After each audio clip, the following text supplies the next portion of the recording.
have Tyler back as part of the Reimagine program here in Washington State and beyond as we continue to go.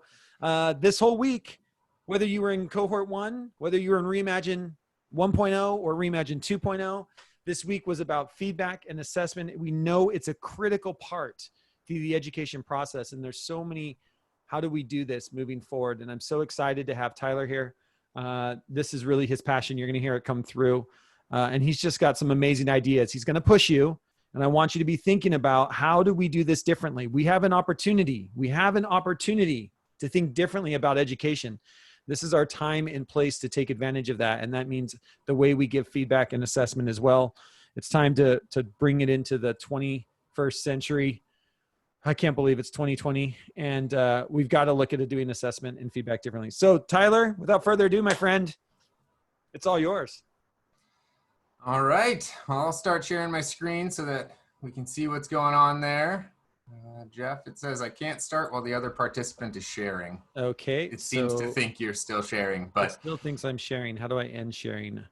All panelists. Okay, so first failure. Yay! Oh, stop sharing. Now try. I found the stop sharing. Hey, button. there we go. There we go. All right. All right, everyone. Well, thank you for being here, and I truly mean that. I'm just gonna skip to my next slide because that's the first thing that I want to tell you. This is quite the week. I don't know if it's like my week. We start with students tomorrow, and the fact that you are here with the million other things that you have going on, I really appreciate it.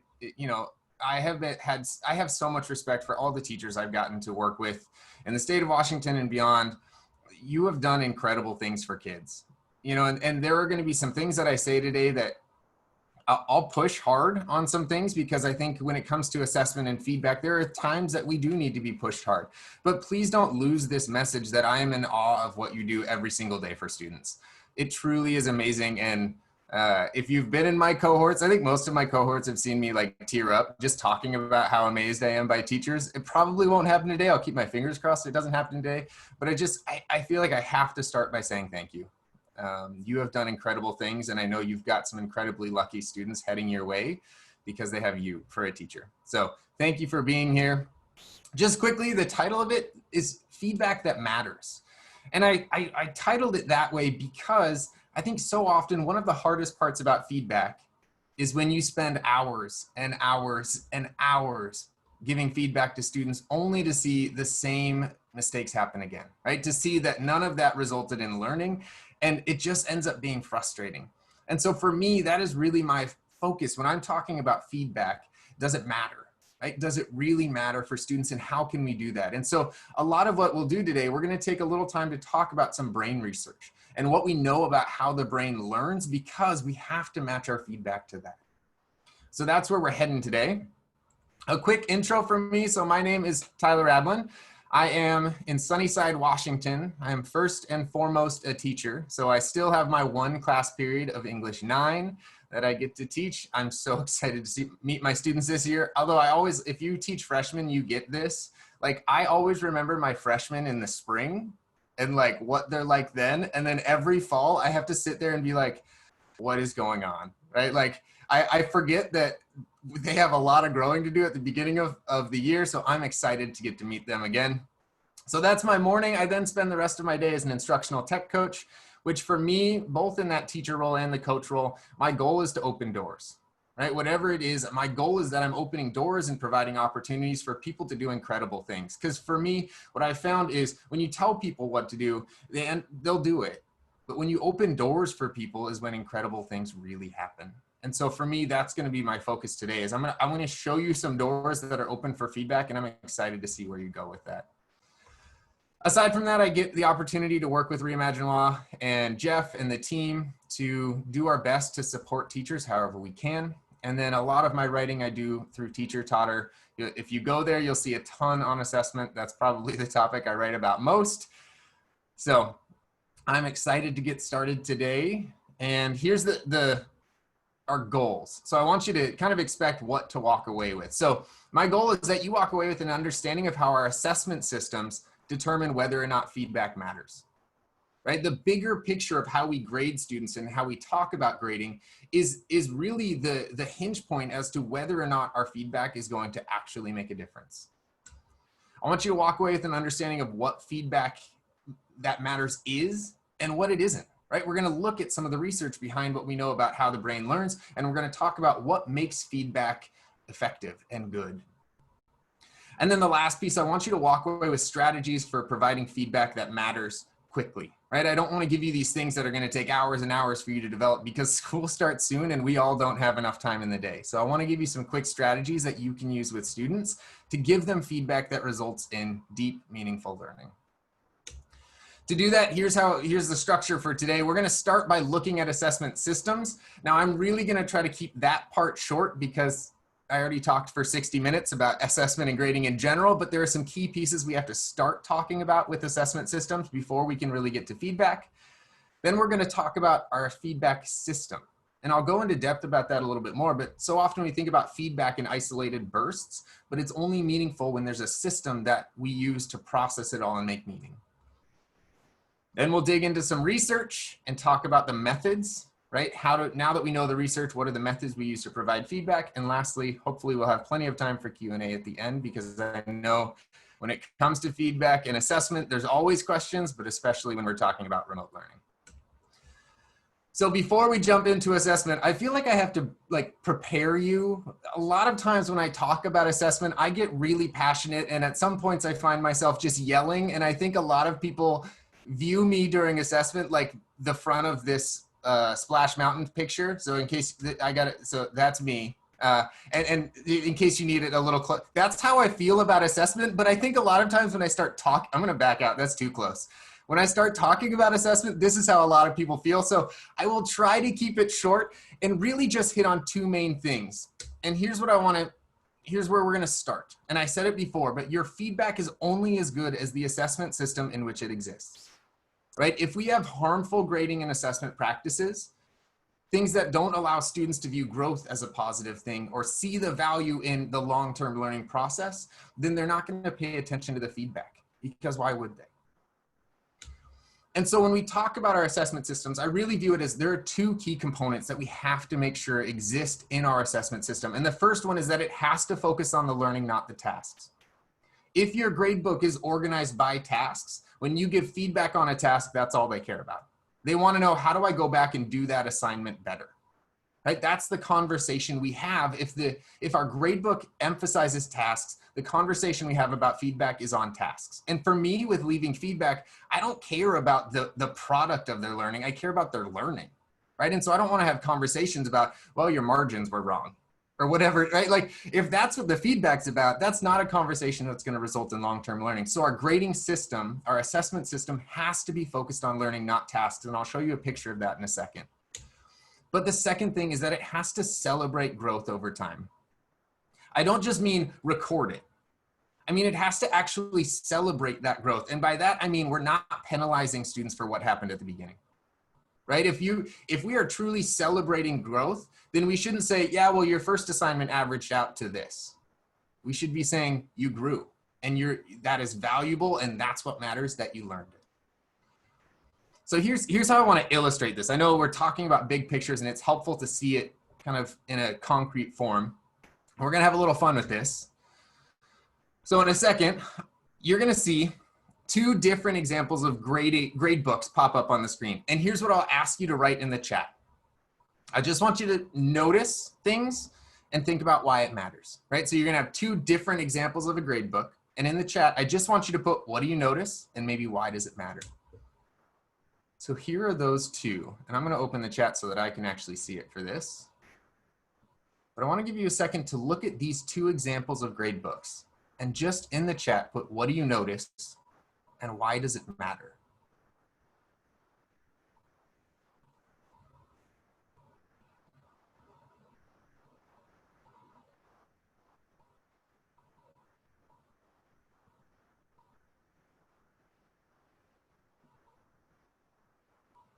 I see some things coming in. Someone's noticed. I try to avoid using the term standards-based grading because people run when I say it.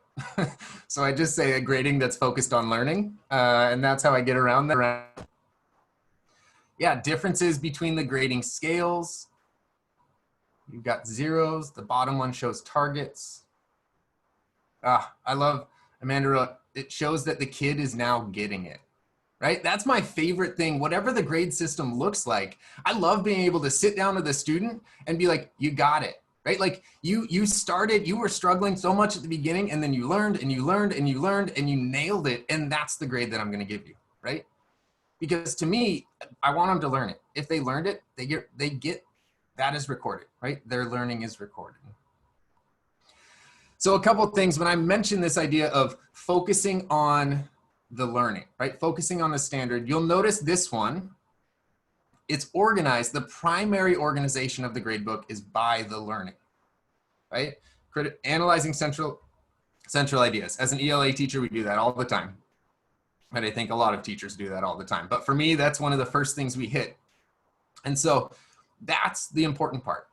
I organize the data based on the learning I want students to do. So that helps me see the trends, right? That helps me see things, but it helps me see the growth. And this is what I feel like a lot of people have noticed is, up here, this is the part that crushes me. Look at student E. And this happens so often in our grade books, right? 85, 80, 83, 80, they missed 2 assignments and they failed, right? Does that student not get it? Right? Is that a student who didn't learn? No, but in a lot of our grading systems, that student fails, right? Those zeros define that student more than the learning they did, right? And that, for me, that's a tough pill to swallow, and a message I don't want to send to students, because who knows why those zeros are there, right? Who knows the story behind those zeros? But if I'm looking here, I know the story of the student learning. The other reason I love organizing it by the learning, not by the task, is when I'm looking for trends in this, I have no idea what trends I'm looking for, right? This gives me data, but not information. And I think that's got to be a key thing that we're thinking about is, are we just recording data or are we pulling meaning out of it? And so for me, when we're talking about assessment systems, that's got to be a big piece, that we have these 2 factors. And there's a million other things we could talk about with grading and assessment. And if there are questions at the end, we can. But for the sake of feedback, the 2 things that matter most in how we set up our assessment systems is that it's organized by learning goals. It has to be organized that way. And it allows room for growth. Because if you're giving me feedback and there's nothing I can do with it, I can't grow with it, then of course I'm going to ignore it. Right? So what message do we send with our gradebook about the value of growth and the value the feedback plays in that? So a couple of other things. So why does this matter? I know it just sounds like we're talking like, here's how to set up a spreadsheet, but I think it gets to a deeper purpose. And that is that it helps students connect to a purpose, right? If they view isolated tasks as what they're working on, then they're going to lose that motivation pretty quickly. This is from, if you've read Daniel Pink's work around intrinsic motivation, right? The 2 things on this screen are 2 of his 3 big things. Right? We have to understand that what we're working on has a purpose bigger than the task itself. I love this idea that there's a great phrase, and I can't remember where it's from, but it talks about, if you want people to build a ship, don't set them about the task of collecting wood. Teach them to long for the sea. And what that means is, if we're not painting a vision of where you could go, of what we're working towards, then we're not going to do the tasks. We're not going to engage in feedback because it just feels meaningless. So are we building towards a bigger picture? And that's why I organize it by the learning objectives, the learning goals, the standards, whatever we want to call them. And the other piece that we know is so crucial to intrinsic motivation is mastery. The ability to pursue mastery without penalty for mistakes. And the piece that drives this home, I'm going to tell a story about a student I had from a while ago now. But I had just started playing with these ideas of assessment and mastery and letting students, work on something till they perfect it. And I had this class, it was an English 11 class, and Daniel was in there. And school wasn't his thing, right? Like he just wasn't into it, right? It wasn't working for him. He didn't really enjoy it. And one day I had this silly, I shouldn't say silly, it was profound for Daniel, but I had this activity that seemed silly for me, where I made a Google form and they could take it as many times as they wanted. And at the end, they got a badge that was emailed to them. It was about theme. It just said theme master, right? That's all it said, theme master. It was this little icon I made, not even super well designed, but students knew if they got 100% on this Google form, they would get that badge mailed to them. And Daniel was normally hard to engage in class, right? Like he wasn't super into it. He didn't enjoy the class very much. And then on this assignment, I sat and I watched as student after student finished, right? They got 100%, they got their badge, they smiled, they moved on. And class kept going on. And I noticed Daniel was still working on his Chromebook. And the bell rings and Daniel's still working on his Chromebook. And I walked over and I said, like, hey, Daniel, class is over. And he was like, I'm so close to getting the badge. I'm so close to getting it perfect. I almost got 100%. And I told him, I said, listen, you can work on this as long as you want, but I have a question for you. I said, why are you working so hard on this? Right? Like, it wasn't even for points. It was just for a badge. It was for if you could get 100%. And he told me something that sticks with me today. He said, very rarely do I get a chance to do something perfectly. Right? This is a kid for whom school was a place where he normally got negative feedback. He normally was told, these are your deficiencies. And yet, because this was set up for mastery, because it celebrated growth, he was able to see, I can do this, right? Like, I can get 100%. And for me, it's so important that we're sending students that message, not just because it makes feedback matter, but because it matters for students that someone is telling them, I believe in you so much that I want you to get 100%, right? I want you to ace this. I want you to perfect this. And so that, you know, I know this just looks like a spreadsheet, but I want you to think about it in that sense, right? What message are we sending to students with our assessment system? Are we sending messages to students that complete the task, do your work, and you'll get a good grade? Or are we sending messages to students that you're learning and I want you to grow? Because our grade book communicates a large chunk of that.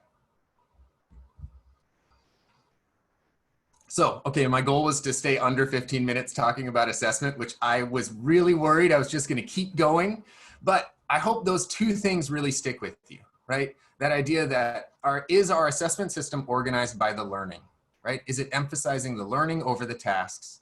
And is there room for growth?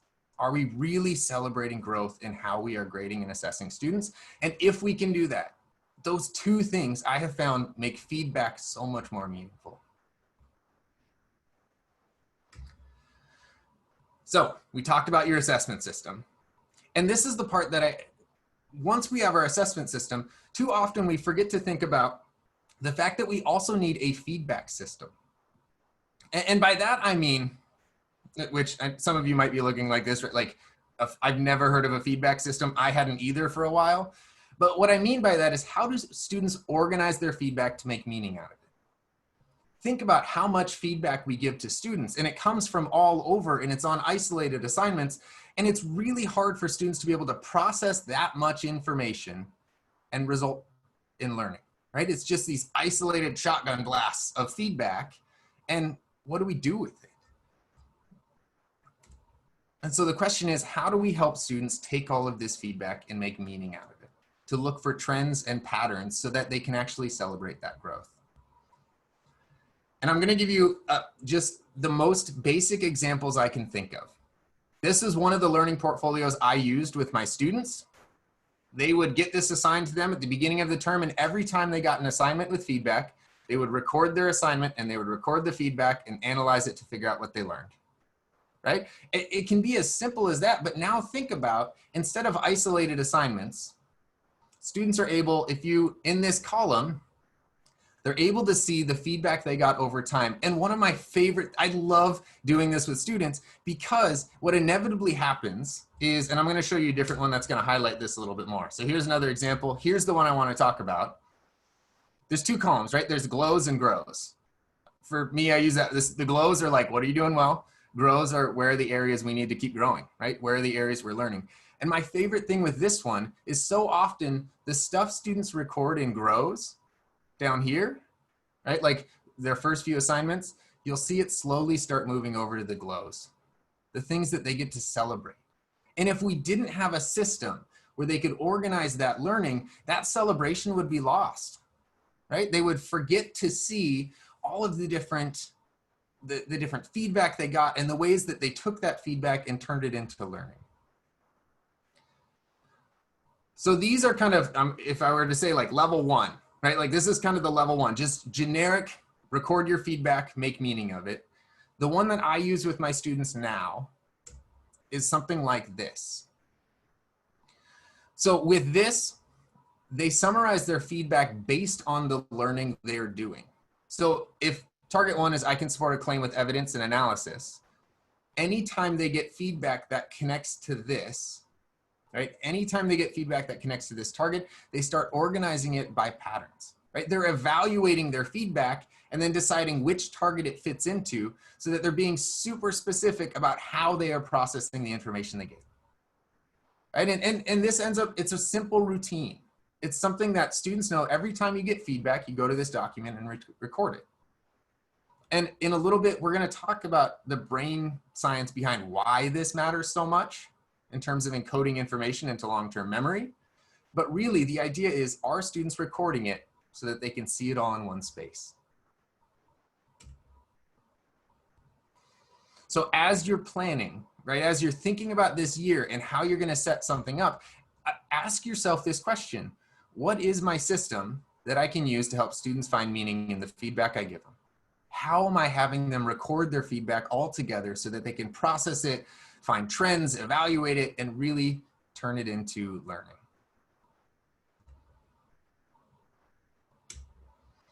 So we have our assessment system, we have our feedback system, and we're gonna take a little pause for research. So here's what I will say. A lot of you, like, when we talk research or when you dig into research, you feel like this by the end. You're like, I hated it, but I survived it. I will try to keep it short, but there are some important things that we need to hit regarding the brain research that leads into meaningful feedback. And to illustrate this, I want to start by talking about this thing that we use all the time, right? The compliment sandwich.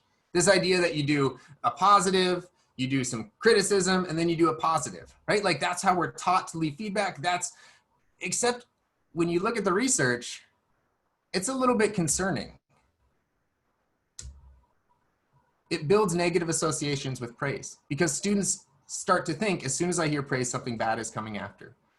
This idea of it downplays the value of the constructive criticism because it's sandwiched between two things, right? There's a compliment, criticism, compliment. And if you ask, I'm a middle child, if you ask any middle child what happens when you're sandwiched between other things, you get forgotten, right? And that's what happens with our criticism.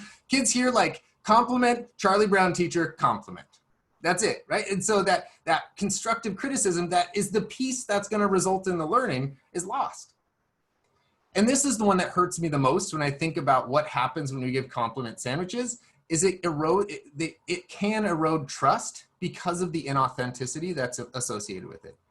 It starts to feel like a game. It starts to feel like we're manipulating people, right? And that's not how I want to build relationships. The other thing behind it is the benefit is mostly to the person delivering it because we don't have to feel bad, right? It's not necessarily shown to make any significant change in how the learning happens. It's been shown to help the person delivering it feel better about what they're doing. So, and it's not just the compliment sandwich. They found in 131 studies, a third of the feedback we give to students actually hurts learning, right? Think about that. We spend so much time giving feedback, and to think about the fact that a third of the learning, a third of that time we're spending giving feedback to students, if we're not doing it right, is hurting their motivation and hurting their willingness to engage in learning. And so for me, like we all have too much on our plates. We have too much on our plates to be wasting time on bad feedback. And to talk about bad feedback, right? English teacher here, these are the essays that I used to give back, where by the time the student got it, it was like dripping with red ink. And I had marked all their papers, right? Like if it wasn't covered in red, I wasn't doing my job. I was their editor, not necessarily their teacher. And almost everything I handed back looked like this, where it's just markings all over the entire page. And so here's what I want to do before we do too much more. This is always fun. I want to give you a second to jump into the chat and identify what are the characteristics of bad feedback. Right? Feel free to have fun with it. But what are things that we know result in bad feedback? Yeah, vague. That's a huge one, right? Unclear, not specific, generic, insincere. Oh, yeah, I've been guilty. Covers too much. Oh my gosh. Yep. Timing, late feedback, right? And we're going to talk about how the brain works and how quickly feedback needs to be applied. Overly nice without anything meaty.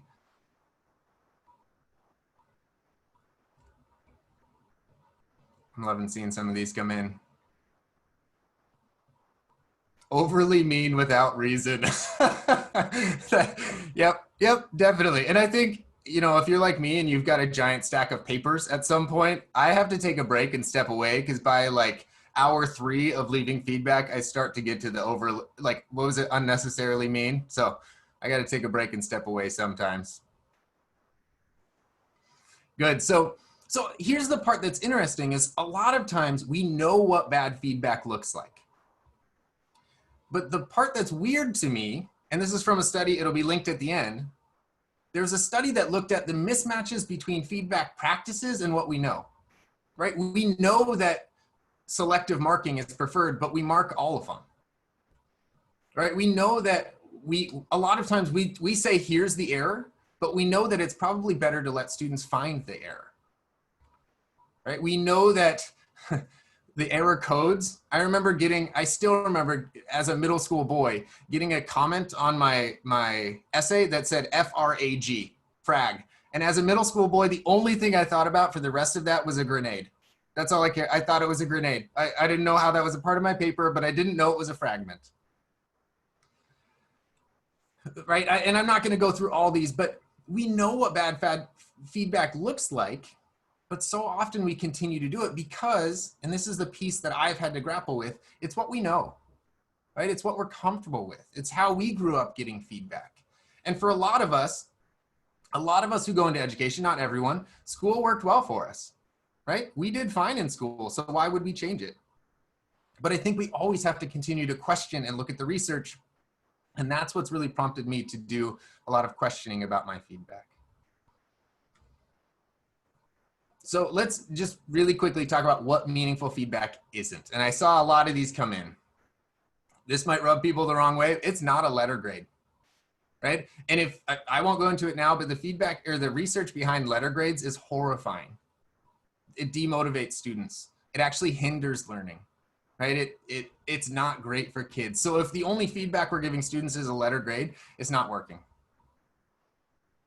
Oh, that wasn't supposed to come in yet, but I promise if you feel like this, I'll give you an answer in a second as to what it actually is. Right, but we know numerous comments doesn't work.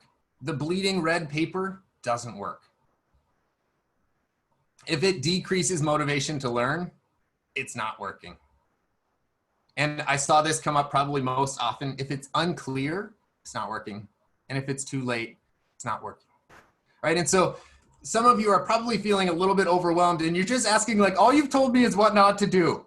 Like, will you give me something that is helpful? And yes, so let's get into that, right? Like, what does feedback that matters, what does it look like? And here's the first thing that so many of you caught. It has to be limited. This idea that 3 well thought out comments per essay is about what we can expect students to act on. 3, that's it, 3, no more than that. Anything, I always say anything above 3 is just a slap in the face. If it's not going to result in learning, then pointing out the mistakes, all we're doing is saying, here's what you did wrong, not here's where you need to go. Right? And so we have to limit it to just trends. Right? And that's the piece that I really think is so important is for me, I'm not going to mark every error. I'm going to go through and look for the trends in the error and tell the student, this is where you need to focus on. This is where you're going to go from here, right? You're struggling with comma splices. That's what you need to work with. And the idea, the reason that they say 3 is because Miller's law is it's the amount that we can take from our working memory and encode into long-term memory. And we can't handle more than 7 plus or minus 2 pieces of information in our working memory at one time. Right? And that's the maximum we can process. And so if we're throwing a ton of stuff at students, their brain literally can't process that much information. And so we have to scale it back, right? The fewer we can give, the better. And so really, when you're leaving feedback on work, on a project, don't mark all the errors. Find the trends and record that for the student, right? Find the trend and make that the comment you give to students. The other piece that I think is so important is how long, like how quickly students are going to forget that feedback. And this idea that working memory can really only hold information for 10 to 20 minutes. Meaning if we are giving feedback to students and then 2 weeks later expecting them to use it without giving them anything to process it, to record it, to interact with it, it's not going to stick, right? Our brains are really, really efficient. And it backfires because if I see a piece of information and I don't have to use it, which is often what feedback does, my brain's like, not important, I forget it, right? And so how are we giving students a way to record and process that feedback as quickly as we can? And we talked about that a little bit, but that's what I was looking at with your feedback system. Have them record it right away because their brain is going to forget it. And not for any fault of the student, but because that's how our brains work. So this idea, record it, and if possible, can students use it and engage in it immediately? And actually a couple of the strategies I'll give you at the end help to ensure that students are engaging and using that feedback right away. And this is, when we talked about that system, that's what it's for. It's because their brain's going to forget it. So how are we helping them record it? Another piece that we need to be thinking about is what are we giving feedback on, right? If we're only giving 3 pieces of feedback to students, how do we decide what that's going to be about? And it has to be connected to the learning goals, right? It has to be, because if it's not, then students aren't going to see how it's building towards something bigger. It's just going to be seen as something that's isolated, something that's all on its own. And for students to be willing and motivated enough to engage in it, they have to see what it's building towards and what it's connected to. And so here's what I would say. A lot of times we're good about doing this with teacher-directed goals, right? We're really good about saying, this is what I want you to learn. This is the feedback I'm giving you. But the next step to be thinking about is, what about the students' goals? Are we giving students a place where they can say, this is what I'm struggling with. This is what I want help on. Can you give me some feedback? Because that means it's personal for the student. It means they have had some element of autonomy, which is Daniel Pink's 3rd intrinsic motivation piece, autonomy, the ability to control things. They've had a chance to say, this is what I want to learn. And now that's my favorite way to approach feedback, because now it's not something where I'm condemning students. I'm not giving them something bad. They've asked me for help. I want you to help me with this. And that's what I get to provide with my feedback. So those are characteristics, but the question is how? How do we give feedback that does this? And I love the term advisement, right? Advisement is feedback that provides information about where we go now. And for feedback to work, it has to be something that tells students, here's where you're going next. It has to be something that creates students as self-regulated learners, where they are able to say, this is what I need to learn, and here's where I'm going. And I saw actually someone already put it in the chat. There's a great blog by Cult of Pedagogy called Feed Forward, right? Something like moving from feedback to feed forward. But this idea that if our feedback is always focused on the mistakes they made, not where they're going next, it's not going to motivate students, right? How many of us like being reminded of our mistakes? It's not super enjoyable, and it doesn't make me want to continue engaging in a dialogue with that person. So it's this idea of how do we, and I'm not saying skip over the mistakes, right? I'm not saying don't acknowledge them. We have to be critical with our feedback, or it's going to be worthless. But how do we, instead of focusing on what they did wrong, say, here's something that I noticed, here's where we're going next. So here are some characteristics of feedback that matters. We know it has to be limited quantity. If we overwhelm students, they're going to shut down. It has to focus on trends. right? If it's an isolated error, that might not be the best use of their time. We have to be looking for what are the errors they're making over and over and over, because that identifies a learning need, not just a mistake. It has to be processed right away. If they get the feedback, they should do something with it right away. It has to be focused on goals, and it has to be pointed towards new learning, right? We don't want to just sit there and tell students that they did a bad job. We want to push them towards where they're going to go. So here's the tricky part with all that is if we're talking about specific feedback, feedback that is timely, feedback that is detailed, feedback that's advisement, that takes a lot of time. And we don't have a lot of time right now.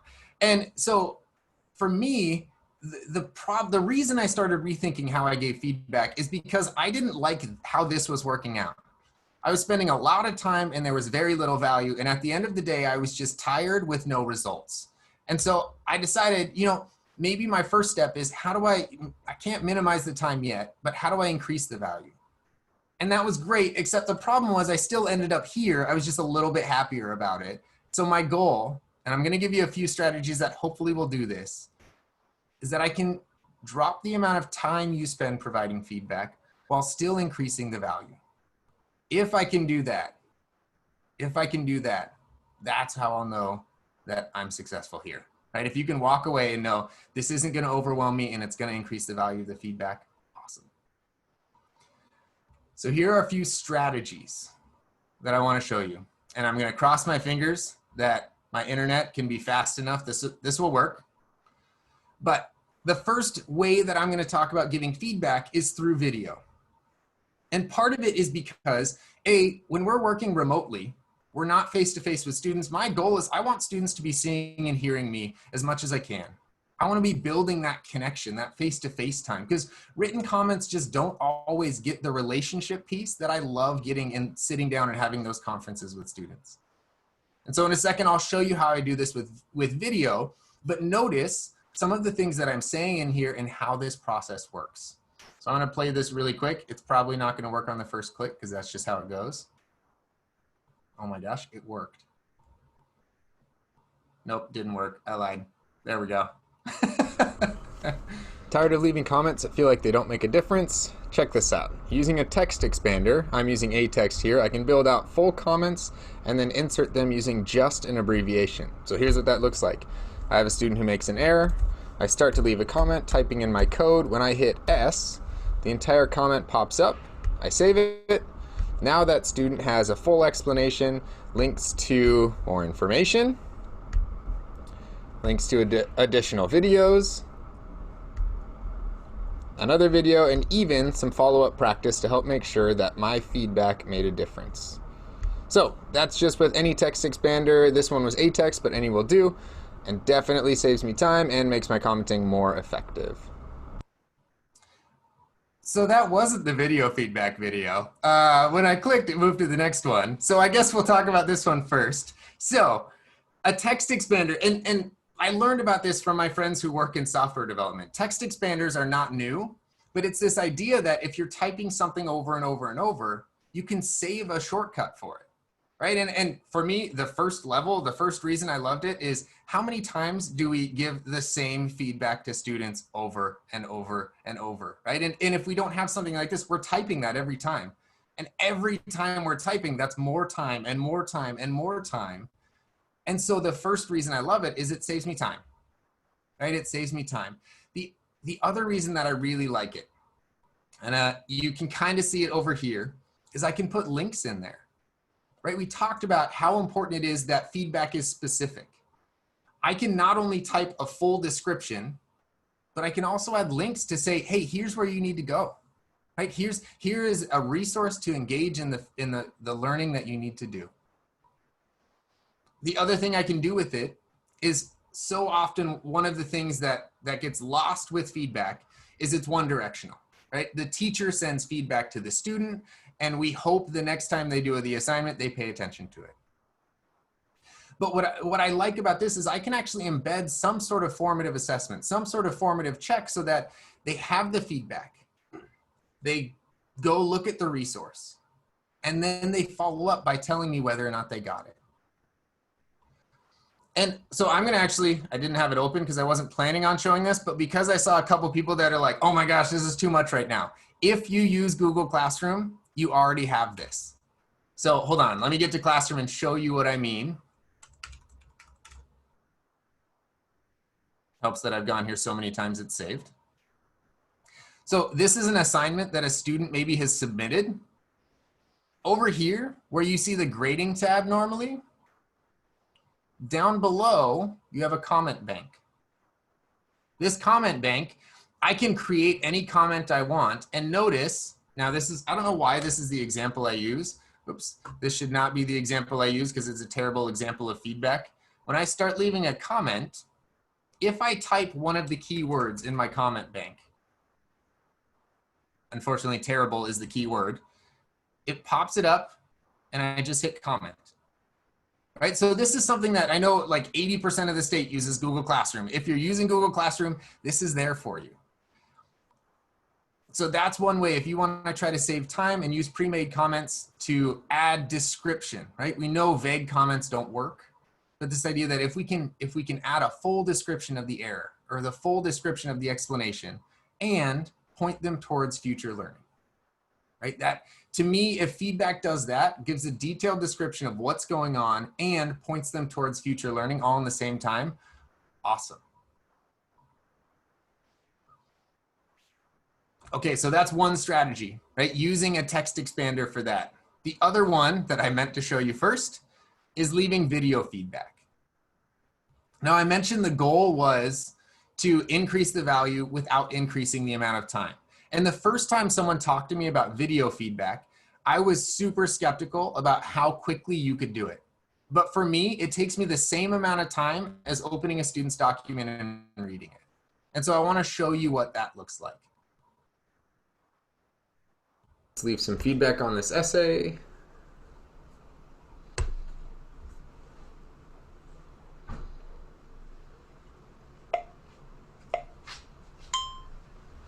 Hey there, I wanted to give you some feedback on your essay. First off, I want to compliment you on your hook. It's really creative and really engaging. It does a good job of making me laugh and hooking me so that I want to keep reading. So nice work there. There are two trends that I want to talk about that I think would be helpful for you to focus on in future writing. The first one is your transitions. This one's missing a transition here.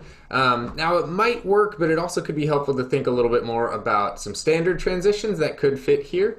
And to point it out, you use a standard transition down here, which definitely isn't bad, but it seems like you might be getting the hang of it. So I want to push you to that next level and really start thinking about using word links or idea links in your transitions to really just help it feel smooth and not formulaic. The other trend that I think would be helpful for you to consider as you move into your next pieces of writing is your use of commas where you need periods. So I notice you have one here. In this example, you have a complete sentence that needs a period and another sentence after, so that you would separate those two with a period.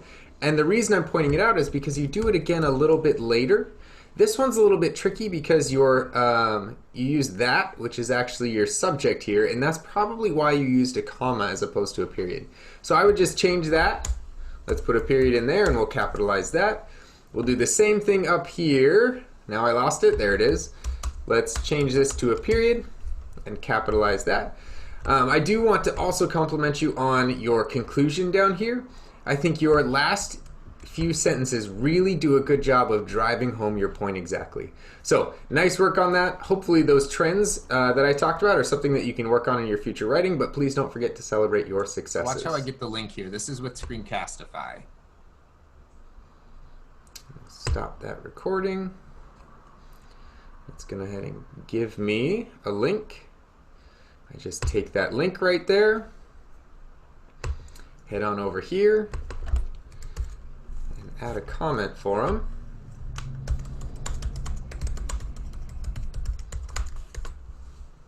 And now they can watch it. So that was a 2.5-minute video. And think about how much I was able to give in 2.5 minutes. Right? I probably would have spent at least 2.5 minutes already on that piece of writing. And what I would have ended up doing is probably just a couple text comments. Right? And I know for me, when I get just written feedback, those short snippets of, you know, the feedback I want to see, I don't get the relational piece. Right? So often in there, I got to really give a detailed description of what I was seeing and what I was doing. And for me, you know, not only does it help the relationship piece, I see a couple things about showing your face, right? I love being able to have my face there so that they remember who I am, especially when we're in a remote learning situation and maybe they haven't seen me in a few days.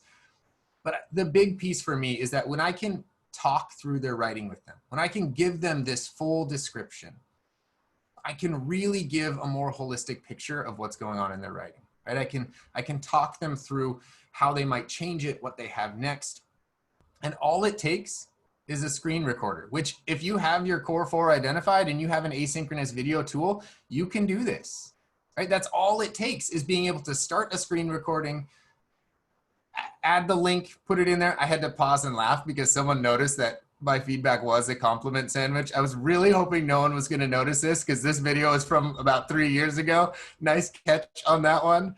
But for me, and actually, and I won't just say for me, but for my students. So I always survey my students to see how are things going, what's working, what's not working. Probably the piece I hear the most across the board, right? I really appreciate the video feedback. I really appreciate that added touch, getting to hear from you. You know, I get more questions coming in when this is the type of feedback I give, because they see the bigger picture, they hear this full description, and now they go, okay, I have some wonderings about what you said. So this is strategy number 2. First one is use a text expander. Second one, try video feedback. And I will say, you don't have to do it on everything, right? I would not even recommend you do it on everything, but just try it out. Try it with one assignment to start and see how it goes. The last piece I'm going to show,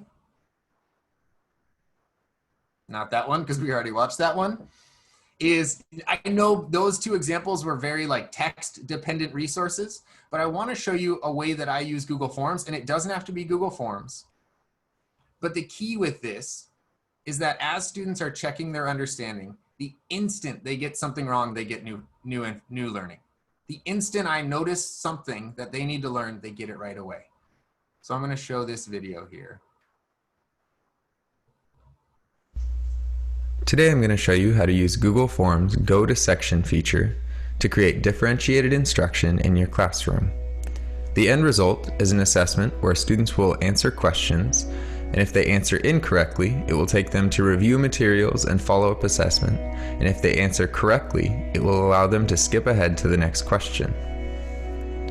Begin by creating a Google form. Add in all of the important information you need to gather, like email, name, date, and class period. And once you have that set up, click on this button down here. It is the Add Section button. It looks kind of like an equal sign. And that will create a section where you will add your first question. So you can title it and then build your question and add answers. Don't worry about this part now, we'll come back to that in a second. Once you have that question set up, go ahead and click Add Section again. In this section is where you'll add your review materials for the previous question. So if students answer incorrectly, it will take them here. In this section, I like to add videos, but you can also add links to other resources so that students can relearn the material if they don't fully understand it. And then add a question to verify that they did relearn the material. This question could be the same as the previous question, or it could be a new question based on the same content. Once you have your review section done, you can create another section that will allow you to create your next question. You'll want to continue with this pattern all the way down until you are done with the activity. To use the Go to Section feature, you want to click on the 3 dots down here. Once you open that up, you'll see Go to Section based on answer. Select that and you will see these drop-down options pop up in your question. You'll notice there are 3 that say Continue to Next Section.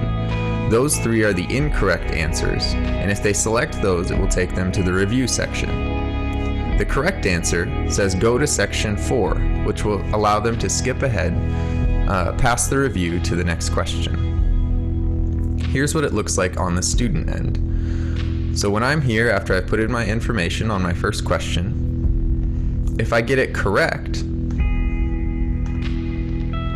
It allows me to skip ahead past the review section to the next question. However, if I get it incorrect, it takes me to the review materials where I can view the video, access the web resources, or whatever review you've embedded here for the students. Once I've reviewed the materials, I can go to this question and attempt to verify that I now understand the material. So the idea behind it is, how often do we let students sit with their mistakes and they just kind of have to sit with it, right, for a week until they get feedback, and then they realize they need to learn something. And so my goal with this, and I will say, like, what always comes up when I show this is, isn't that a lot of work to set up? Right? And my answer is yes, but isn't the value behind it so much? And when I think about, now instead of the student gets it wrong and I have to go find the individual video that meets that student's needs and teach it to them and send it to, like, it's so nice to have it all in one spot, that as soon as they get it wrong, they go and do more learning, right? Because what else is feedback for if that's not the goal? When there's something you need to learn, I'm going to help you learn it. That's feedback. So those are really, for me, the three things that have been game changers for me with my feedback, right? The text expander, or using Google Classroom's comment bank, or whatever it is, some way to save codes, to save comments that have complete descriptions and links to future learning. Using video feedback so I get to really engage with the students' writing and they get to see me engage with that. And I get to model my thinking out loud. And then for me, it was Google Forms. I saw a couple other different ways you could do it, but some idea that if I'm going to do a formative assessment, how quickly can I give student that next resource to push their learning? Whatever it is. So as we're coming towards the end of the hour, here's my final thought. When it comes to feedback, when it comes to how we're using feedback in the classroom, are we helping them celebrate their potential or reminding them of their mistakes? Because those are two very different pieces or ways of approaching feedback. Are we having them look backwards at what we did wrong, or are we having them look forwards at what they could do? And for me, the story that cements this the most is this picture. This class will always be near and dear to my heart. The story behind this class is, in August, I was teaching down in Oregon, and in August, I got a phone call from my principal that said, hey, we're giving you a new class, right? I'm sure we've all gotten the August phone call that says everything is changing, surprise, surprise. So I get the phone call that says, you're getting a new class. I'm like, great, cool, what is it? And they're like, well, it's a group of 14 kids. They've never passed English before. They typically don't come to school. They didn't pass their SBA test at all. They generally hate English, and we're so excited to give you all of them in one class. Right? And this was early on in my career. And so I screwed up, right? I was giving them drill and kill. I was giving them feedback on everything they weren't doing right. And that's how I started. And it was miserable for everybody. And then one student sarcastically, when I said, this isn't working, what should we do? Sarcastically said, let's write a book. So I said, sure, we're doing it. And so down below, you see the books that these students wrote, and the publishing day, that one of our publishing days, that's the picture on the top, is the kids holding their books. And here's why this worked. It's because I rethought how I was giving feedback. It's because feedback stopped being something where I made the page bleed. It stopped being something where I got to show off how much I knew and I pointed out how little they knew. Feedback became something where I said, how can I help you? Right? I want you to tell me where you need to go next. I want you to tell me how I can help you learn. And when they tell me that, then I give them that. Because for me, that's when feedback really matters. And that's where we see motivation come from, right? When students know that the teacher's in this for me, the teacher is focused on my learning, I'm able to have some autonomy and choose what I want feedback on, we can see incredible things happen. And so I told you early on, my goal as a teacher, as an instructional coach in whatever role, is to open doors. And I really want us to think about feedback that way, right? Is feedback the open door that points them towards their potential? Or is it the closed door that tells them what they can't do? So again, we're here at 5 p.m., probably the week school is starting for all of us. I can't say thank you enough for being here. I can't say thank you enough for preparing for another incredible year with our kids, no matter how different it might feel. I have so much respect for all of you. please, I would love to stay in touch. Anything you need, if there are resources that would be helpful, feel free to reach out to me and I will get you what I can. We will publish the slide deck, I believe, so that you can see some of the videos and resources linked in there. But I'm going to stop sharing my screen so I can see you. Oh, I forgot we're in a webinar. All I see is Jeff now. It was a good try. I know. It's the worst part of a webinar is you can't see anybody's faces. Hey, would you mind, while we're kind of talking here and transitioning, could you just share the publish link to yours in the chat real quick? Yep. The published web link, and that way people can grab that if they want to leave. But we're going to be sticking around for another half hour answering questions.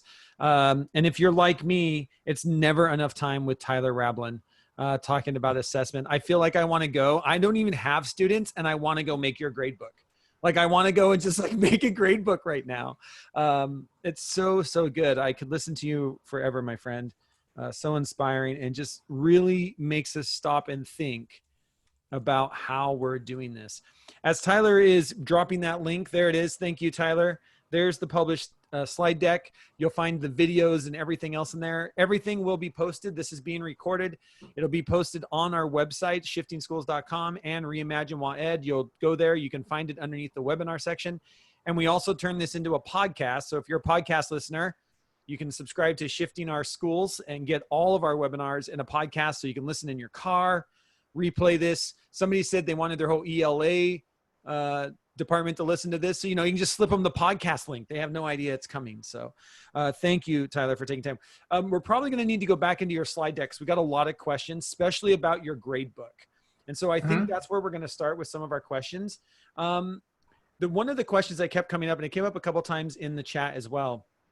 Do you have your own grade book separate from your school, the one your school uses? So for example, a lot of us use, I don't know, Power School or Skyward, or, name any one of those ugly programs. Do you use, so two questions. Do you have a separate grade book like you were showing that you keep separate from that in Google Sheets or something like that? And then even more powerful question, which I think you answered in Reimagine or in your first webinar, but I think it's worth here, is how do you take these numbers of 2s and 3s and 4s and turn them into an ABC? I think those are two big questions to get us started. Yeah, so to respond to the first one, I have traditionally for a while now kept my own separate grade book, and then it has changed over time how I do it, but I do then transfer that information into the school's Skyward grade book. Whoever, yeah. And for me, if I found a grade book that allowed me to record student learning and see trends in growth and have control over the final grade and how it's determined, I would probably go with it, but I haven't. So I do keep a separate one. I have a way of sending out reports to students. So with my separate grade book, I use a tool called Autocrat, which if you want to dig into something that's totally mind-blowing, Autocrat allows me to take information from my spreadsheet and put it onto a template and send that data to specific students. And so I do that, and I give that to students and parents, and that's the kind of the data and how the student tracks their own learning. And then I do take information from my spreadsheet and put it in the gradebook, because like I get that there are needs of the system that have to be met, right? We have to know which students need additional supports, and putting that in that gradebook is necessary. And so I just figure out like, what's the fairest representation I can put in the school's gradebook to really represent which students need support, which students are doing great. Like, but for me, my separate gradebook is, that's how I run the learning in my classroom. And then the school's gradebook is how I record it for whoever needs it. Yeah. And I think, this isn't, again, you're going to get sick and tired of me saying this all the time, but do we have an opportunity this year? And I think one of the things we have to remember is all of those gradebook programs, right? Whether it's Skyward or one built into Schoology or one built into Google Classroom, we have to remember these are not built by educators. They're built by data people and company who only remember the gradebook we grew up with. And so we constantly are getting gradebooks that don't match the latest ideas and trends in grading and feedback. And so are you going to need a separate grade book? Simple answer, yes. If you want to grade this way, you're gonna have to set it up some other place. But I love some of the examples that you showed, some of the templates. They're not difficult. You can do this in an Excel spreadsheet. You can do this in Google Sheets. You can use a powerful program like Autocrat and make it do some work for you. Is it some work to set up? Absolutely. Is it better for kids? That's the question, right? Is it worth it? Is it worth the work? So yeah, I mean, I hate those programs. I hate those programs because they're never going to go this way until we get enough of us who are saying that doesn't work. That is not research-based grading. We're not going to see those programs change. And so we're going to have to rely on our own grade books for a while and figure out how to get those over. Tyler goes in more into how he comes up with this evidence-based grading, which I love. You know, it's really hard for any administrator or parent to come back to you and say, hey, how did my kid get a B? When you have evidence of growth, evidence of trials and attempts. If you want to go back and watch his first webinar, he goes deep into that. And that's over at our link there. I think Chrissy put it in. Thank you, Chrissy. Put it in over at our Shifting Schools website as well. I love this one. This is a good one. How can you grade a paper but not, quote, bleed on it if I want to check the work and figure out what they have done right or wrong for my own knowledge and condense down? So what are some other features? And I think you showed a couple. I love video feedback. We talked about the kids love video feedback as one way to not red mark it up. One of my favorite comments in the chat was pretending that blue and black ink was better than red ink. That was my favorite. To change the color of ink and kid will take the feedback of it. But any other ways, like what does that look like for you? How, you know, some ways that, how do we keep from bleeding all over the paper?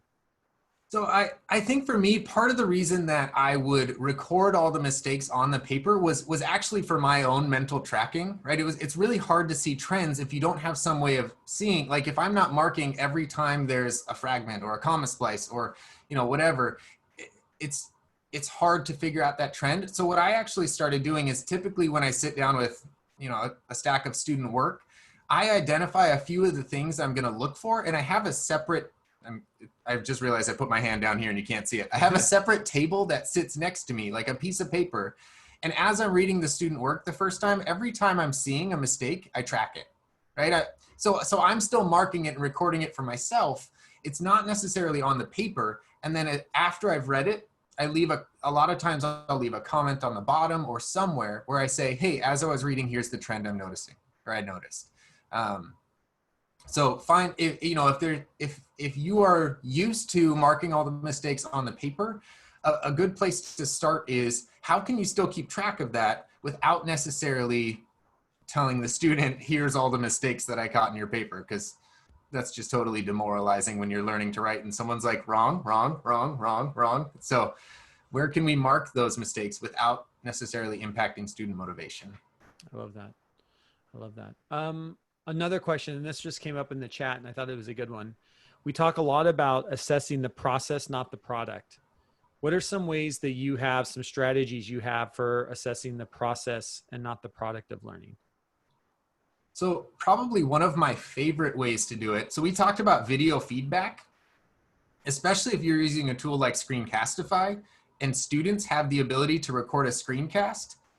That to me is the best way for me to get inside their head, which when we talk about assessing the process of learning, that's what I want to know. I don't necessarily, the product is great, but I would, you know, I love hearing, hey, tell me about your learning through this. And so I think I have a couple examples that I might be able to put in the slide deck when we share it, where I have my students, when they submit a draft to me, they record a screencast and they say, so, you know, we're working on rhetorical devices here. I tried to put one here because blah, blah, blah. But just being able to see the thinking behind the product, right? A lot of times we see the product, we have no idea about the thinking behind it.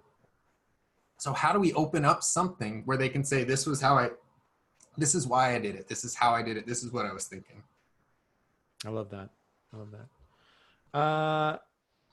Jennifer Taylor had a question. How do you create badges? And maybe other people, if you use a badging system, maybe you can drop it into a chat. Do you use a badging system? I know there's a couple of like online ones that you can use, or you talked about badges a little bit. And how did you set up that system? Was it just a system you created in the classroom or did you use a website?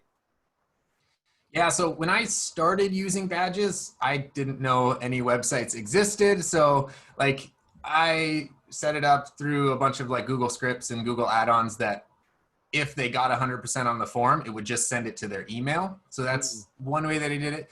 The other way, if you're looking for a super simple way to start, if you make, let me explain this as clearly as I can, just a slide.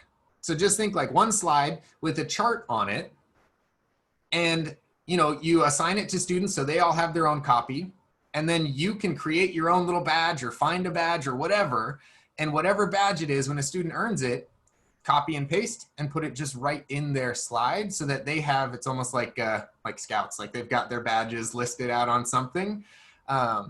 So if I know we all have a ton of stuff that is being thrown at us. If learning a new platform is not something that you're ready for, think about how can you do this simply, right? Like make a document, make a slide that you can just put that badge on there, copy and paste the image. And Amber Taylor over in the chat just mentioned that this is built into Seesaw, and we see a lot of badging, especially in the elementary, but I think you're right. Badging can work at all levels. I even love, and we've been talking about this, if your school allows digital backgrounds, right? This is a bulletin board. This is a digital bulletin board behind me. How are you using that? And how could kids use that? I mean, could you make something like Tyler is talking about, and then the kids get to download a slide? Like I'm just thinking Google Slides, but PowerPoint does the same thing. You can download that slide as an image, and every one of my kiddos could be displaying their badges, and that they got behind them. I think that might be kind of fun. So there's just some interesting ways. Yes, be careful about extrinsic rewards, but there are some ways, and there are ways that we are looking at being able to use some of this stuff. So there are ways to do it when you do it correctly. Any ideas on how to create a mastery gradebook with the restrictions of a task gradebook? And I think we kind of answered that again in this idea of like, you're probably going to have to come up with your own for the time being if you're stuck into a task-based gradebook. But any other ways that you have seen people take like something like, and I'll use Skyward because a lot of people use Skyward, but anything like Skyward, and have you seen ways to manipulate it in a way to make it more mastery based?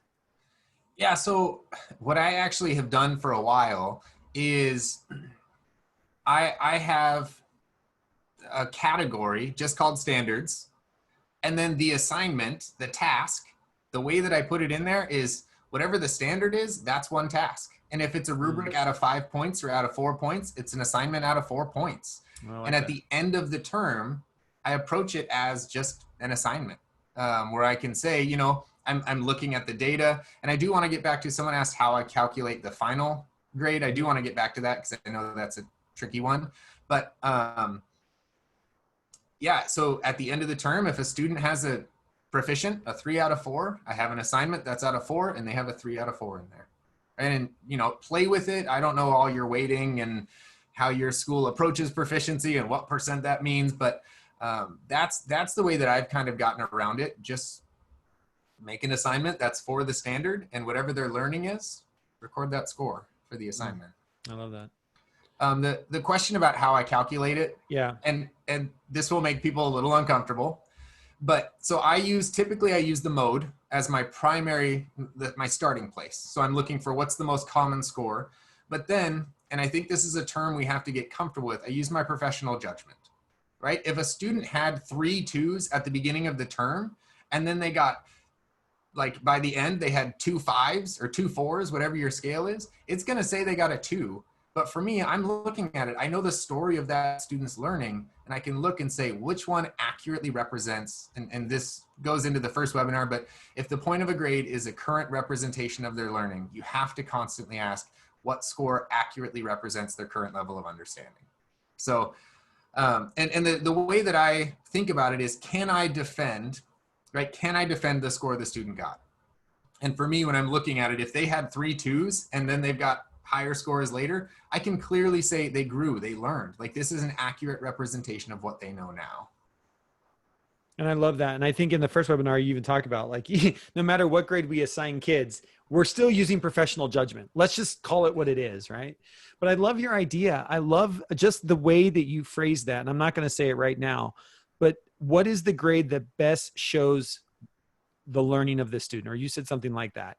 And I think that is such a different question on, this is a grade that shows whether or not the child completed work, right? And where like the one example you had, the 2 zeros, all of a sudden it dropped this kid down to 55. You know, that's a work completion grade, not a, does the child know the work, right? Is learning. And I think that's so important.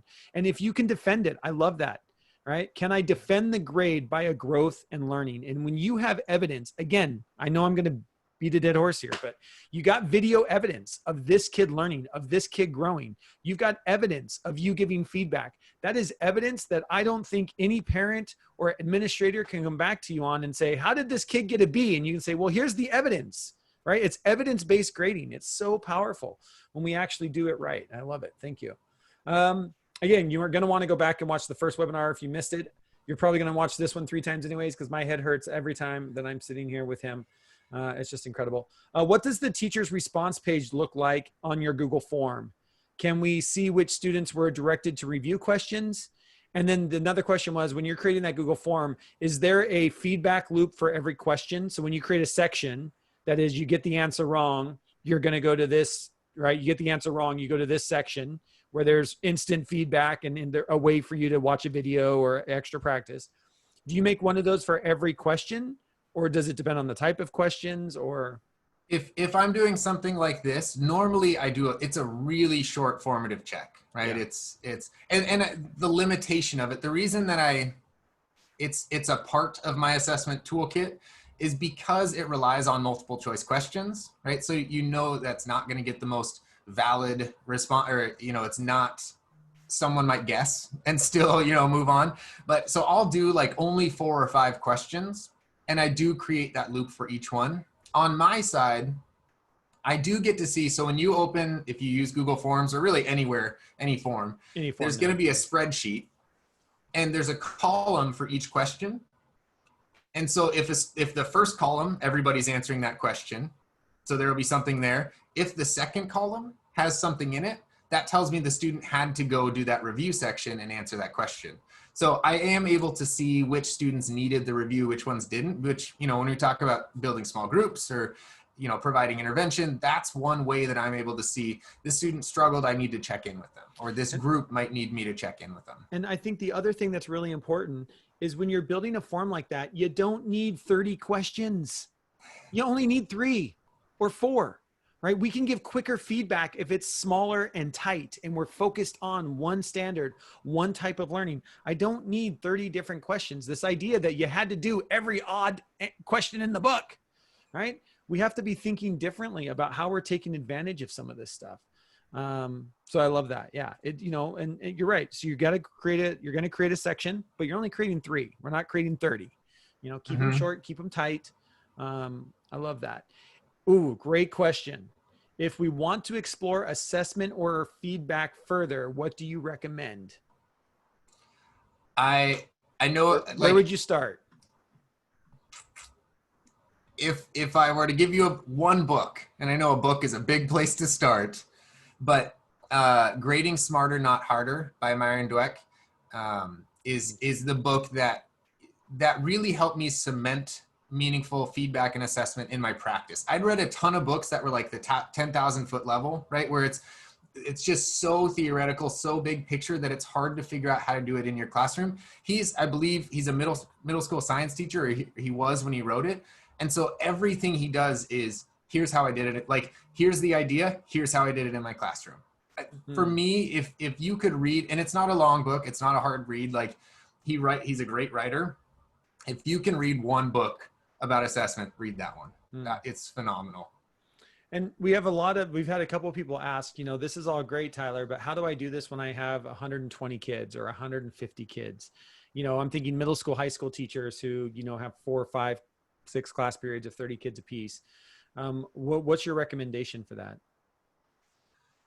So, and I will say, like right now, I recognize I teach one class. All of these strategies that I talked about are things that I started when I taught a full load of, and my first teaching job, I had 7 classes, right? And there were like 30 kids in each class. It was nuts. And I think that's where I really started trying to figure out, how do I do this more efficiently and provide more value to students? So the other thing I would say with the video feedback is it could be helpful. instead of recording it for individual students, and actually Trisha mentioned this yesterday during our office hours, to give whole class feedback, right? So not only looking for trends in the individual students' work, but looking for trends across the board so that you can provide feedback to the group that way, right? And that's where we're talking, like, if you're able to use small groups, if your schedule allows you to have some small group time, even in the fall, that's a great time to be able to provide that feedback, to note these students all struggled with this idea, give feedback to them all at the same time, save yourself that work. And the other thing I'll say, I mean, I said it on the video feedback, don't do it for everything. Yeah. Right? Like, I think the best advice, some of the only good advice I felt like I got from my teacher prep program sometimes was, don't grade everything, right? Don't give feedback on everything. Find ways, I didn't get into it a ton here. I got into it more in the last one, but teach students how to assess their own work. And I intentionally say teach them how to assess their own work, because we know as humans, we overinflate our level of understanding always if we're just doing it randomly, but really talking them through, what data do you have that supports where you're at in your learning, right? Helping students kind of look at it through that lens and give themselves feedback. Or I know it's tricky remotely. There's ways that they can still give each other feedback, right? But the teacher, if we're truly talking student ownership, the teacher shouldn't always be the only one providing feedback. We should teach students and give them clear criteria and clear resources and exemplars so that they can give each other and themselves meaningful feedback. Yeah. And the other thing I'll just say is, again, you're going to hear me say this over and over. We have an opportunity right now to figure out new systems. When you were a first-year teacher and you were trying to give feedback to 150 kids, it probably took you a really long time. And then over time, we get better at our feedback loops. And I think the same thing is going to happen. We have an opportunity here to think different about feedback. Just for the example, an example of giving video feedback. Your video feedback doesn't need to be 5 minutes per kid. I've seen teachers get that down to, like, it's 30 seconds. It's a quick video of, like, hey, Tyler, how you doing? Hey, man, thanks so great for bringing this in. Paragraph 1 looks great. Here are some ideas I'm looking at in paragraph 2. I'm wondering about. Can't wait to see your edits, and you're out, right? Like, there's ways to, or using your text expander. Like, that is actually going to save you time. Is there your new learning up front? Yes, there's some new learning upset to set up a new system. It's all about creating a system. And the thing we have is right now, you've been teaching for 20 some years. You've got a system down. Your system worked really good when kids were in front of you, and all of a sudden you don't. And we've got to build new systems. And what an opportunity we have to take some time to build a new system, because we're in a new place. And I just love that. I love, give yourself some grace, progress over perfection. Mm-hmm. Let's do this. Let's do something, right? Fail fast, fail loud. Tell us how it goes. I would like to know about gamification type websites that give feedback, like quizzes or Kahoot. Does research say anything about this on computer versus person? I don't know. I'll let you think about it for a second. My feeling about those, I think they are fun. I see that kids enjoy them. I would never use one as a true way to gauge what students know. I see them as building a lot of community. If you've been going through the Reimagine program, we've played a couple that have been fun around Washington State history. They're a great lighthearted way. Now, can they be about content? Absolutely. Would I use it as maybe a dipstick of where kind of, just a dipstick test of where's my class? Absolutely. I would never put one of those things in the grade book. That's just me. That's me. But I would use it as a way of just, where's my class, and not individual kids. And that's me, Tyler. I don't know if you have other recommendations. I think for me, a lot of those game-based sites for formative assessment, the true value in them. So I mentioned talking about self-assessment is asking the question, like, what data do you have to tell you where you're at? For me, that's where a lot of those game-based platforms can be valuable. Take this, and then let's jump right into a reflection, right? It's not necessarily, I want to see accurately how you're doing. That's going in the grade book. This is a test, but this idea that it's a sounding board, right? It is feedback. When they go and they look and they see, this is an area I'm struggling with, have them engage in some sort of reflection after it, and really identify, it's not just, I got 12 out of 16, but have them identify the 4 questions I missed all had to do with blank. And now they know that's where I need to learn next. Yeah. So really I think the value in those games isn't the game. It's the reflection and the discussion that can result afterwards. And so for me, that's how I try to use them as often as I can. It is nice. It is a dipstick, like Jeff said. Like, it's a chance for me to see really quickly, are there things we're struggling with? But for students, the value comes from do it, now reflect on how that went. I love that. I'm just kind of going through the questions here. A lot of these were duplicates that we've answered a couple times. This is one, and we've talked on this, and I know this is a pinch point for us right now. But the question again is about, how do I change the way I'm assessing and grading if my principal district tell me I need to use something like Skyward and give grades and keep track of assignments? Their expectations don't support me assessing differently. How do I change? How do I know what needs to be done? And I think you talked about that, the way you can use categories differently, the way an assignment doesn't have to be the task. I think there's some ways you can set it up inside those grade books. And the reason why those are such hard is because it's a very unique based on every grade book system. But I think somebody even wrote in the chat that they use a grade book system that way. And when they put in the new grade that's higher, they just delete the old grade so it doesn't weigh it. And I'm like, that's genius, right? That's an amazing, like, you've improved, your old one falls off, right? I like that idea. It's like playing Tetris. You complete a row, the other row disappears. Like, you're just done. And you're back down to zero, right?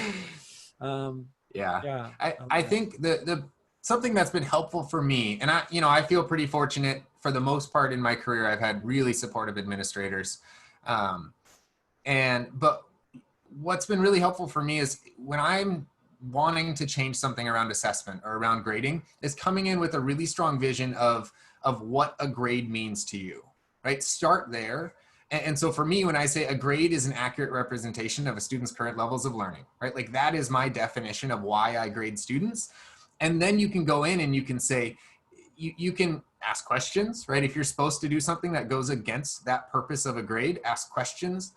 The other thing that has been helpful for me, I know a lot of schools have rules like you have to put a grade in every week, or you have to put a grade in every day, or whatever it is. Ask the question why behind it. And I'm not, I don't want you to sound like you're don't want you to get in trouble. Yeah, don't get in trouble. But for me, what I found when I asked the question and truly genuinely seeking to understand, it's a lot of times it's, well, we need this to know a student's engaged, right? Or we need it to know whether or not a student's on track and completing work. But for me, when I ask that question and figure out the purpose behind the rule, then I can find some way to do that, right? To meet that purpose. If they need to know, is a student completing their work? And that's why they want me to put grades in. Well, I can make a category that's 0.5% and have every assignment in there out of 1, right? And that meets the needs of tracking, is a student on task? Are they doing their work, right? But I can still meet the needs of the system without compromising my purpose of grading. Yeah, I love that. Another one over in the chat. Can Tyler talk about the role of exemplars? Do you use a lot of exemplars? So I saw a really good, asked the question a little bit with more detail earlier, but I agree that exemplars sometimes become a ceiling, or not even a ceiling. Exemplars become the path. Right? Exactly. Like, this is what I'm going to make. So for me, I show, what has been really helpful is I show numerous exemplars that all are different, right? So like, if instead of saying, hey, if you're gonna write a persuasive piece or create a persuasive piece of communication, I'm not gonna show one essay. I'm gonna show a number of different ideas. I'm gonna show an essay, I'm gonna show a podcast, and I'm gonna show a video. And then we're gonna talk about what did they do in it. And then the key for me, and this sounds mean, but after we've had really deep, meaningful conversations around a text, I take the texts away before they write. Because otherwise they have the exemplar and they're writing, and they're just gonna go, the first sentence sounds like this, I'm gonna write a sentence that sounds like that. The second, and it becomes their formula. And I hate formulas, right? I don't like formulaic writing. I like writers, I like thinkers. And so I love using them for good discussions, vary the different exemplars you're showing, take them away and let them use that information without having a script or a formula. Yeah. How do you apply the information that you've learned? And I think we talk about that. We talk about one of the principles behind the learning theory, connectivism, which a lot of this that we're building on is the connectivism learning theory. Is one of those principles is, how do you tie information nodes together? Like, how do you bring in different nodes of information? To your point, watch a podcast, watch a video, read a couple articles. Now take those away, and what did you notice? What did you see? How do you apply that new learning in a new way, in a new format? And be thinking about what are ways that you can do that, right? I've been talking about with schools is one of the things we can look at, and I think it works across grade levels and it works across disciplines, is the idea that the internet is not very good at comparing and contrasting. So being able to give students in an English setting two different texts, right? You can go find the text, but you can't ask Google, can you compare this video to this, piece of writing and give me an essay, please? Like, Google won't do that. That's what the brain has to do. So anytime we can give kids the opportunity, and you start thinking about ownership, I need you to watch one of these two videos. I need you to read one of these two articles. And now you've got multiple kids reading multiple things because they've chosen different things. And then write a paper or show me your learning or tell me why these two things are similar and different. That's really hard to cheat on the internet. And so anytime you can set up this idea where we're comparing and contrasting things, you are helping and supporting kids to think. That's how neural networks grow. But at the same time, it's really hard to cheat compare and contrast type questions. So be thinking about ways that you do that. Well, and to build on that front with exemplars too, I talked about exemplars on the front end, but we're talking about feedback. That's one of the things that I have found valuable in providing feedback for students is, here's something that you're struggling with. Here's, I want you to look at your writing and look at this piece of writing and compare them, right? What are you noticing? Where are the differences? What are the things that you could revise in your writing to mimic some of the style or some of the techniques or things like that? But exemplars can be helpful on the back end as well to help students contextualize the feedback that they're getting. I love that. Yeah, I love that. Well, thank you so much, Tyler. It is always such a pleasure. Thank you for your time. Thank you for spending an extra half hour with us. I really appreciate it. And if you want more with Tyler in more of a Zoom meeting format, we've got it coming up for you.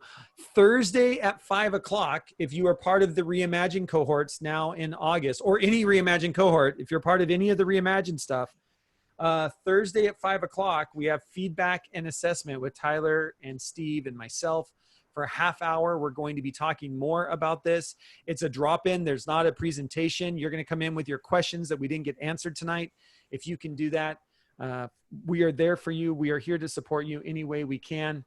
It looks like Wednesday. Is that tomorrow? Wednesday? Yeah. Tyler's doing it again on Wednesday at 4:30 to 5 o'clock. So you've got other times. Jeez, Tyler's a busy man. So just know there's other times. So, if you're part of the Reimagine, look at your week 4 slide deck that we put together, your pathway that we put together for you, and you will see those on slide 14 on when we can interact. I'm so excited. I'm looking forward to spending some half-hour sessions with people if you can join us tomorrow as well. This is being recorded. The recording will be up usually about 24 hours or so. Chrissy, who has been here, she's our wingman over on the website. We'll get this up on YouTube. It will be on YouTube. It'll be linked on the Shifting Schools website, the Reimagine website.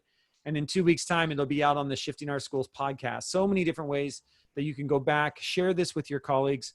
Tyler, my friend, I tell you, this is incredible stuff. I love your message. I love your presentations. They're so good. The presentation was shared in the link. Hopefully you got that. And again, it'll be shared out wider as well. So thank you, everyone. Have a great night. And until next time, we'll see you on the network. Thanks, everybody.